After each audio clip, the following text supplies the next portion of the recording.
Hello বন্ধুরা, আমি বিক্রম আপনাদের সাথে আছি। ঘোষ ফার্মিং ইউটিউব চ্যানেলের পক্ষ থেকে সবাইকে অসংখ্য ধন্যবাদ।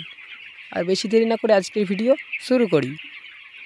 আপনারা দেখছেন এই পাখিগুলির আজ 10 দিন বয়স এবং পাখিগুলি দেখছেন ভালো আছে।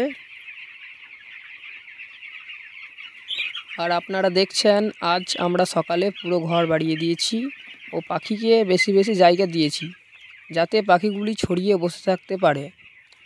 আপনাকে একটা কথা বলে রাখি, আপনি এই গ্রীষ্মকালে যখন ঘর বাড়াবেন সব সময় চেষ্টা করবেন সকালে ঘর বাড়াবেন ও প্রথম সকালের সব কাজ সেরে ফেলবেন।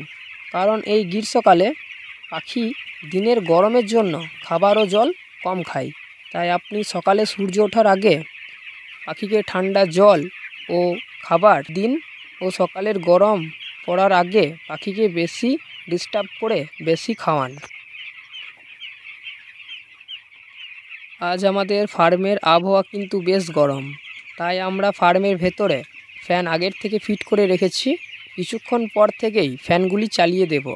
আপনি কিন্তু আপনার ফার্মে আগের থেকে ফ্যান ফিট করে রাখবেন, তারপর নিজের ফার্মের আবহাওয়া দেখে ফ্যানগুলি চালাবেন। লক্ষ্য করবেন পাখি যেন এক জায়গায় বেশিক্ষণ বসে না থাকে। তাই কিছুক্ষণ পর পর পাখিকে ডিস্টার্ব করুন ও পাখিকে বেশি গরম লাগলে ফ্যান চালিয়ে দিন।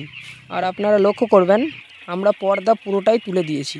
আপনি কিন্তু আপনার ফার্মের আবহাওয়া হিসাবে পর্দা দিন, কিন্তু আমার মতে এই গ্রীষ্মকালে পুরো ফার্মের পর্দা তুলে দিন আর ঝড় বৃষ্টি না হলে পর্দা দেবেন না। আর একটা গুরুত্বপূর্ণ কাজ যেটি আপনি গ্রীষ্মকালে অবশ্যই করুন, লক্ষ্য রাখুন ফার্মের ভেতরে যেন রোদ না ঢোকে। দরকার পড়লে আপনি ফার্মের বাইরে সাইড প্যান্ডেল করুন, অথবা ভিডিওতে দেখছেন ঠিক এইভাবে ফার্মের বাইরের দিকে পর্দা লাগান। ফার্মের ভেতরে রোদ ঢুকলে কিন্তু পাখি এক সাইডে জড়ো হবে ও পাখির মধ্যে অনেক সমস্যা হতে পারে। আর এই গ্রীষ্মের দিনে আপনি সবসময় চেষ্টা করুন পাখিকে ঠান্ডা জল খাওয়ানোর। আপনি জলের ডিঙ্কার বেশি রাখুন ও সবসময় পরিষ্কার রাখুন, এতে পাখি জল বেশি খাবে। আপনি দিনে 3 থেকে 4 বার জলের ডিঙ্কার অবশ্যই পরিষ্কার করুন।